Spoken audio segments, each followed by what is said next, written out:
It's another week in IPL 2022 and there's a crackerjacker of a game, and you can tell by the colour of my shirt that Hyderabad are involved. They're going to be taking on the only unbeaten side in IPL 2022, talking about the Gujarat Titans. What's this match preview? Because we've got a certain Australian back with us in the house.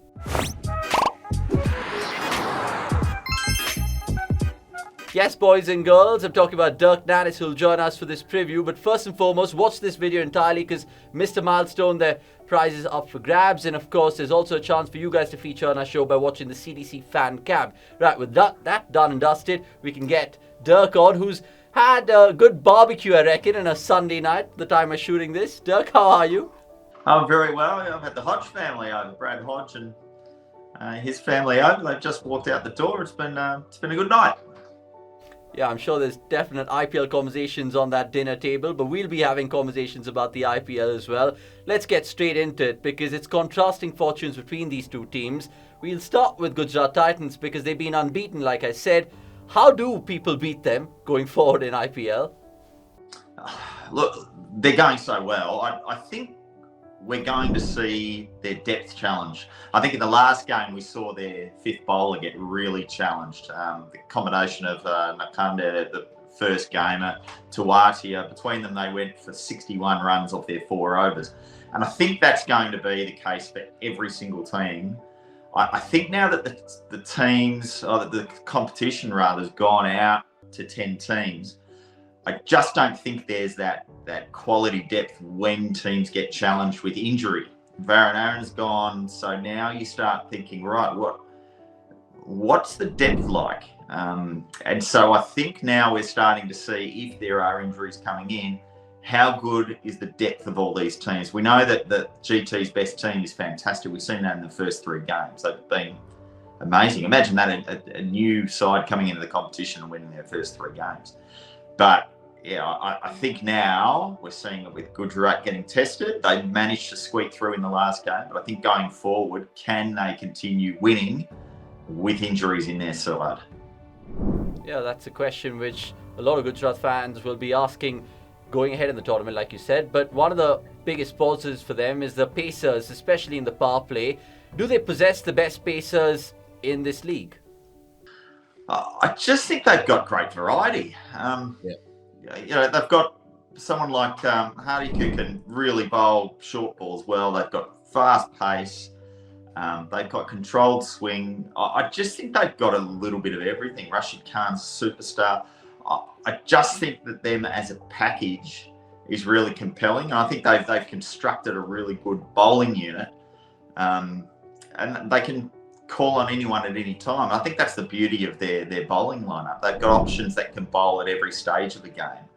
That's what I really like about them. I also think they're really well led and well directed when they are bowling. So I think that's been a great bonus for them. Are they the best? I don't know necessarily whether they're the best outfit in the power play, but I certainly think that at the moment they're one of the form teams in the power play, that's for sure. Yeah, I was referring to Mohammad Shami and Lockie Ferguson being absolutely brilliant as a duo, and the numbers reflect that. Hence, would you, as a batsman, would you be fearing to face them, especially in that front 6? I don't think necessarily you fear someone like a Shami, but you certainly know that you're in a contest because you know that he's just on the money every single time. I think someone like a Ferguson, you have that sort of fear because he can take bundles of wickets really quick. I think it's more of a game of skill against Shami in that you know he's just so good at working people over, and we saw that in the last game. Just that ability to get the outside edge for opening batsmen. It's such a challenge. So I think fear of losing your wicket, not that physical fear that you get from Ferguson at the other end, but both of them have their unique sort of that style of fear that they put into batsmen. That's why it's such a good combination, that unique challenge. I think Shami's a superstar. I think he's been for a long period of time. I just think his accuracy is unnerving at times. All right, let's see how he goes about his business as this one, because he'll come up against SRH, in particular Kane Williamson, who's had a lot of success against. Now, speaking of SRH and their overseas pros, they got the win against Chennai in their last games, their first points this season. Were they playing their best for foreigners, you feel, Dirk? I'd like to see Sean Abbott come in. I think he's been a massive improver. For people who haven't seen his game in recent times, he's come in leaps and bounds in the last few years. And it's an all-round package. So I think that he can mix it from a bowling standpoint with the other overseas they've already got, but he brings that batting component in. So I think if you were to replace someone like a Markham maybe with Abbott, suddenly you get an extra bowling option. You've got someone who can clear the fence right from ball one. He's a really compelling package, particularly if you're going to bat Markham down the order. Last game he was 5 or 6 in the last game. When you're starting to bat your overseas players down there, well, you may as well go with someone else who brings something else to the equation, like another fast bowler who can bowl that really good bouncer that can be a bit of an X factor. He plays super well for his Sydney Sixers franchise here in the Big Bash. He does a great job when he's playing for Australia. I think he can do a job also for SRH. So he's out of quarantine now. Will he play straight away? Maybe not. But I think he's ready, and pretty soon I'd like to see him in that team. All right, let's stick with SRH and any further chopping and changing, potentially bringing a spinner in the form of Shreyas Gopal or Jay Suchit, because Umran Malik is blown hot and cold, and of course we're seeing Bhuvi and Natarajan do what they do best. So do you think that'll be the case? But on the other hand of things, Gujarat Titans play spin really well. So how will Kane Williamson and company assess this before the game? I guess also in that point, what do you do from a captaincy or a management perspective when you've just won your first game? Do you make big changes? Yes, Malik's been, blows hot and cold, as you say. But then the other side is you don't really want to upset a winning team. Now, they beat CSK, who I still can't fathom how they're performing so poorly. But I'd be reluctant to do it in this game to make changes. Moving forward, I do think that's a weakness of theirs. But I just don't know whether they're going to pull the trigger straight away in this game. I wouldn't personally. Okay, now I want to ask left armour about another left armour, which is of course T. Natarajan, bagging pretty much all his wickets at the death, 5 out of 6. Is he one of the best Indian bowlers at the death in this league? And do you think he can potentially go to that World Cup later this year? I think potentially he can. I'd like to see him over a longer period perform as he's doing at the moment. I love that left arm, having that option of the left armour in the side. I love the variety that he brings, and I really like at the moment that he's bowling the confidence that he needs to hit tramline wise, to bowl the slower balls at the right time, to do all those things that actually take a little bit of confidence and a little bit of confidence in the ability of your own game to deliver when the pressure's on. I think that's quite a unique skill to have. There's not that many people who are real good, specialised death bowlers, and I think that's what he can bring to the Indian team. So maybe there is a spot for him, but I'd like to see him do it not just for the first few games of the competition. I'd like to see him do that over an extended period. Okay, from one Indian pacer playing for SRH to the next, because Umran Malik is part of our CDC fan question from Varun, and here's what he had to ask you. Hey Dirk Nannes, Varun here. My question for you is, will Umran Malik still be under contention to be in the 11 for Sunrisers? Because he might have raw pace, but the variations in the line and length, he's not getting them right, and the batsmen are using his pace to hit them for boundaries. So what's your opinion on this?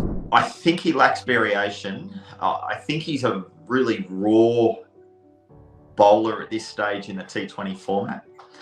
I think it's one thing to come into a side and be a 150k bowler and you get streamlined through the system and suddenly you start playing these games of cricket. But you can't just be a one-trick pony in IPL cricket. You need to be a lot more than that. You need to be able to have not just an attack, which he does. He has a great attack. He can bowl fast and he bowls aggressive, great.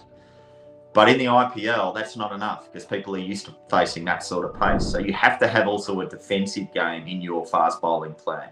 What are you going to do when you've been hit for 2 fours in the first 2 balls of the over, or you've gone 6 and then a 4? What are you going to do next to get yourself out of trouble?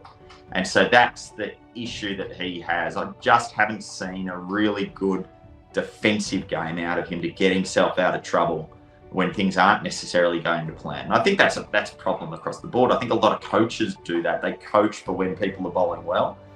They don't necessarily coach people for the 80% of the time when maybe you're not right at the top of your game and you're not at the absolute peak. I think that's the art of T20 bowling and T20 bowling coaching. I think that's the art that he still has to bring. Right. The plus side, of course, is he has age on his side, so let's see how that story unfolds in due course. Let's move on next to Mr. Milestone. And Dirk, take it away with your question for today, please.